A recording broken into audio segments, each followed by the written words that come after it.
Chapter 19. Death on Frying Pan Shoal. The dawn breaks into the light of day, and the shadows of the long night of desolation flee away. The tall-masted sloop sits bobbing quietly at anchor in the empty cove, and the brilliant sun is shining in the azure blue sky, while the west wind, with all its malice spent, is blowing a gentle breeze. Holdout is lying asleep on his bunk and awakens to the warm rays of sunshine on his face. He opens his eyes and looks up through the open hatch at the brilliant, cloudless sky. Although he could do with a lot more sleep, he knows he must get moving. He still has a long way to go to get to Cape Breton, and he must take the fair weather while he can. He gets up and sticks his head out of the hatch and breathes in the sweet, pure air. Bonaparte is hopping around with an eel in his beak.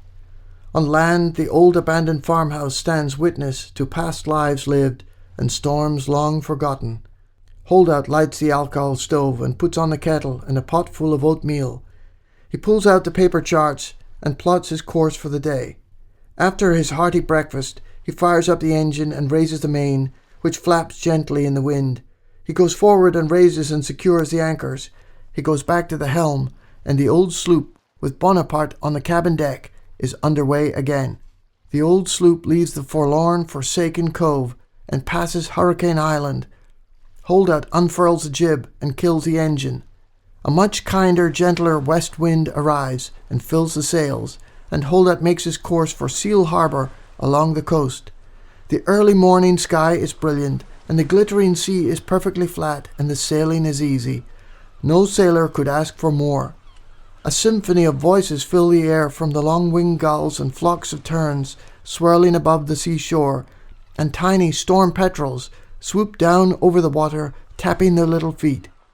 As Myra sails through on the inside of Drumhead Island, a merry pod of dolphins joins them for the ride, and they joyously show off their swimming skills. The glorious day is a gift, and Holdout marvels at the beauty of creation all around as he savors this moment in time. Please sign up to access the rest of this audiobook for free and experience the wild coast of Nova Scotia.